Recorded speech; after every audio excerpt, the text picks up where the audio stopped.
Bayangkan ini, kamu bangun pagi dan seluruh kota Jakarta diselimuti keheningan aneh. Sekolah tutup, rumah sakit penuh, orang-orang tiba-tiba jatuh sakit tanpa sebab. Tidak ada ledakan, tidak ada peluru, tapi korban terus berjatuhan. Tanpa suara, Indonesia sedang diserang. Bukan dengan tank, tapi dengan virus. Inilah wajah baru peperangan, biological warfare.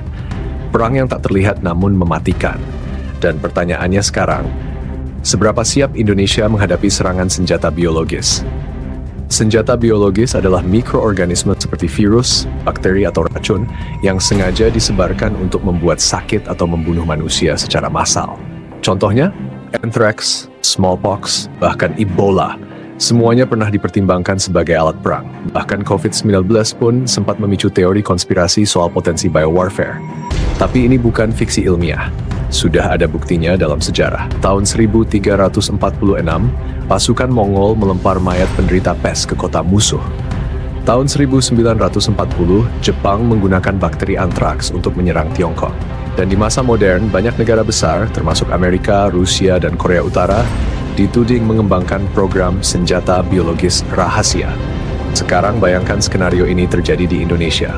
Satu orang terinfeksi di bandara, dan dalam waktu seminggu, virus menyebar ke 10 kota besar, tanpa terdeteksi, tanpa pertahanan. Lalu pertanyaannya, apa yang sudah disiapkan negara kita? Fakta pertama, Indonesia punya pusat penanggulangan krisis kesehatan di bawah Kemenkes. Tapi apakah itu cukup? Masalahnya adalah kecepatan. Serangan biologis menyebar diam-diam, lalu meledak dalam jumlah besar. Berbeda dari senjata biasa, kita baru sadar setelah ribuan orang sudah terinfeksi. Dan ini masalah kedua, deteksi dini di Indonesia masih lemah. Jumlah laboratorium biosafety level 3 dan 4 sangat terbatas. Padahal, laboratorium ini penting untuk mengidentifikasi patogen berbahaya. Ketiga, Indonesia belum punya sistem protokol pertahanan biologis militer yang kuat, seperti Amerika Serikat yang punya US Army Medical Research Institute of Infectious Diseases khusus menangani bioattack.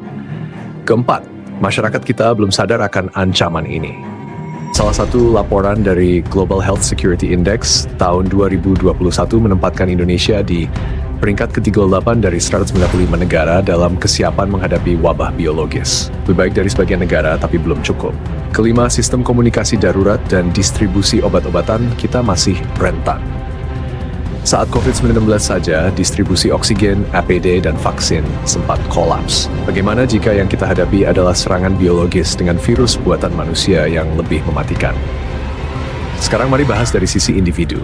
Apa yang bisa dilakukan rakyat biasa untuk bertahan? 1. Waspada, bukan panik.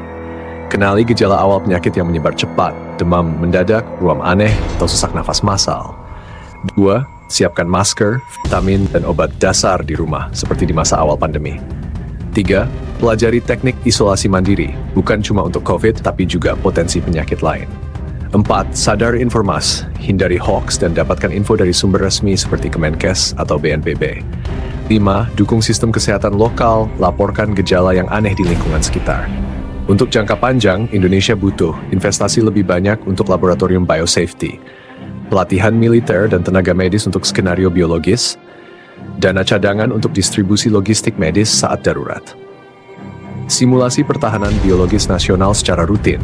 Senjata biologis tidak akan terdengar sebelum membunuh, tidak akan terlihat sebelum menyebar, dan hanya bisa dilawan jika negara dan rakyat sama-sama siap. Apakah Indonesia sudah siap? Atau kita masih terlalu sibuk menunggu serangan konvensional sementara ancaman diam-diam sudah ada di udara? Ingat, perang di masa depan mungkin tidak akan diawali dengan tembakan, tapi dengan batuk. Dan satu orang yang terinfeksi bisa jadi awal dari kehancuran satu negara.